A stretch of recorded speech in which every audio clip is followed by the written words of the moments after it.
Hey everybody, today we are going to go through your Unit 6 I Know sheet as we prepare for your Unit 6 test, which is going to be on the next day of school here. Make sure that you're writing all this information down if you don't already have it, and then make sure you're taking a look at it as you prepare and get ready for that Unit 6 test. Here we go.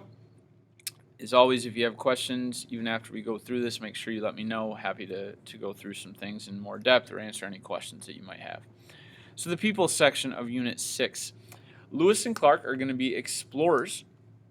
Remember, they went after Jefferson purchases Louisiana to go and see basically what was out there in this new territory, and also to really find a way all the way out to the Pacific Ocean.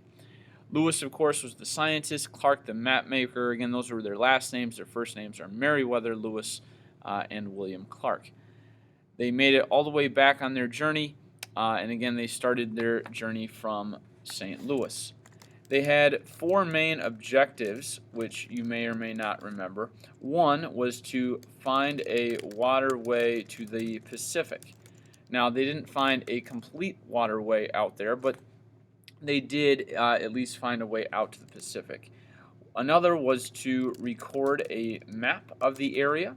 Another was to find new plants and animals. And then last but not least was to make peace with Native American tribes that they ran into on the way. So four main objectives there of the Lewis and Clark journey. Definitely a potential test question, but something you definitely need to be familiar with. Obviously, we went through that with your pictures activity, and also we went through that in the movie that you all watched. Sacagawea or Sacagawea is the Native American Shoshone girl who helps Lewis and Clark on their journey. She acted as their guide. She was an interpreter when they met other Native Americans and did a variety of important things along the way to help them on their journey. Sacagawea actually has her own coin. If you do a quick Google image search, you will see there is a piece of American currency. I believe it's a dollar coin, and she is on that dollar coin. Thomas Jefferson, the third president of the United States. We know all about, particularly his role in helping us to purchase Louisiana from the French. And although he had critics that said that he could not do that based on the Constitution, his rebuttal was, well, the Constitution doesn't say I can't, therefore I must be able to do so. Robert Livingston, another person we talked about with the Louisiana Purchase, along with the help of James Monroe, he helps us to buy the Louisiana Territory from the French.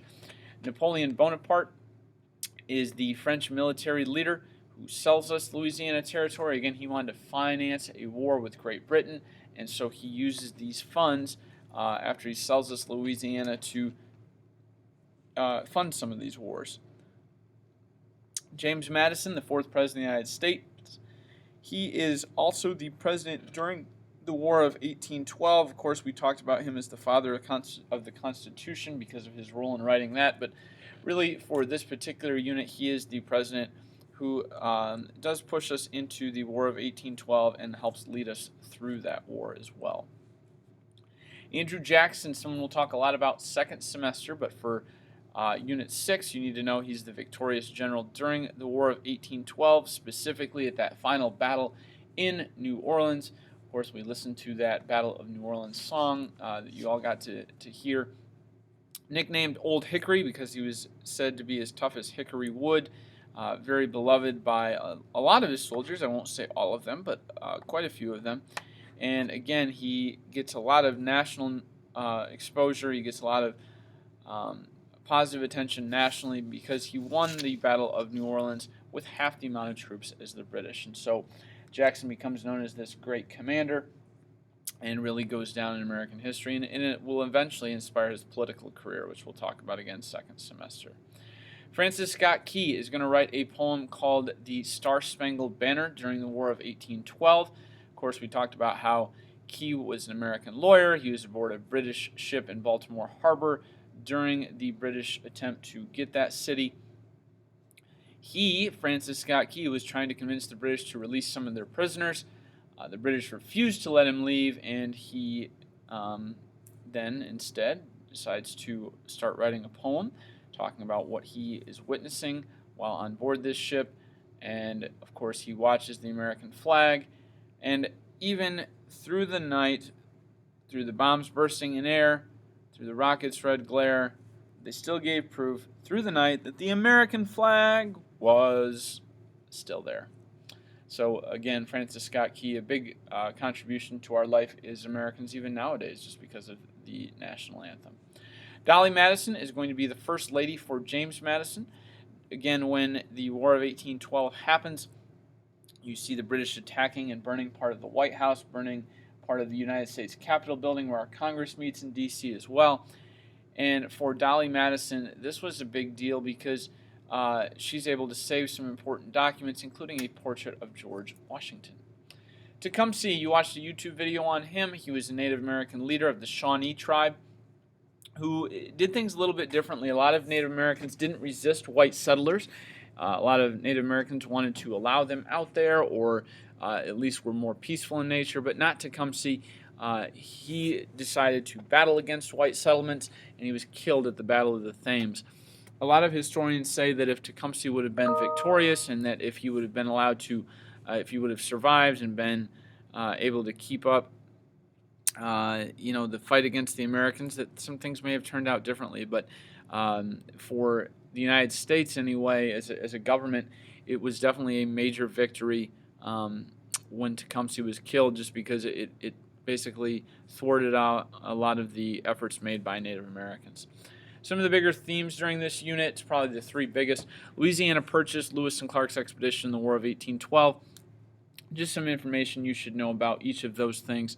Louisiana Purchase, the United States purchased Louisiana for $15 million from the French. This was a tremendously good deal. Again, the French needed the money to fight the British. It was sold by Napoleon. It was purchased by Thomas Jefferson. Again, the Constitution didn't say he couldn't. Therefore, he said, well, I must be able to. Monroe and Livingston, of course, are the two that went and did that for Jefferson, and that doubles the size of the United States. Even though Jefferson was only trying to buy the port city of New Orleans, he got an even better deal. Lewis and Clark expedition, we talked about this already. The purpose, again, to find a water route to the Pacific. They didn't find a complete water route, but in 18 months they were able to get out there. They journeyed mainly up the Missouri River. Lewis, of course, the scientist, Clark, the map maker. They started from St. Louis, and they were successful, only losing one man, Charles Floyd, on their way. War of 1812. Again, fought because of the impressment, the abduction, the seizing of sailors and ships, the kidnapping of sailors, I should say. Fought for about a 2 to 3 year time period. Fought against the British, of course. British burned down part of Washington, D.C., basically in retaliation for us burning part of Toronto, which, of course, was a Canadian city, is a Canadian city, and at that time controlled by the British. The war ends with the Treaty of Ghent. Of course, the Battle of New Orleans is fought after that. Ghent in Belgium. The biggest thing I want you guys to take away is that neither side won. Nobody really won this war. Nobody really lost this war, yet we are able to hold our own against the British for a second time, and the British have never defeated us in a war. Battle of New Orleans, of course, the final major battle of the War of 1812, fought 2 weeks after the treaty itself was signed. Again, they couldn't get word back to others that this war was finished, or this battle, so this battle continued on. Definitely something you wouldn't see nowadays, but it really makes a national hero out of Andrew Jackson because of him winning with half the amount of troops. Some different vocabulary terms I want you to be familiar with in case you see them on your test. Judicial review. That's that Supreme Court case we learned about, Marbury versus Madison, where the Supreme Court has the ability to declare something either constitutional or unconstitutional, and we see this all the time being used by the Supreme Court. Laissez-faire is a hands-off approach to the economy, basically letting people fend for themselves. Nationalism is feeling patriotic about your nation and a superiority over other nations. I often say that the Michigan Wolverine fan base has very nationalism type features because they often are very, patriotic, or not patriotic, but very prideful of their own university, and definitely feel superior over other universities. Maybe some of you feel the same way, whether you're a Michigan fan or a Michigan State fan, I don't know. But that nationalism, basically, that we're better than other people mentality. StarSpangled Banner, of course, we discussed, written by Francis Scott Key during the War of 1812 in Baltimore Harbor. The flag that Key is actually looking at is in the Smithsonian Museum in Washington, D.C., and obviously that poem eventually becomes our national anthem.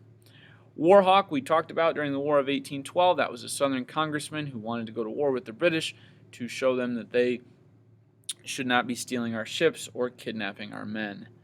And then impressment is just, again, that kidnapping of these sailors during the war, or what led into, anyway, the War of 1812. Again, if you have questions as you prepare for your Unit 6 test, please let me know. Good luck studying, and have a great rest of your day.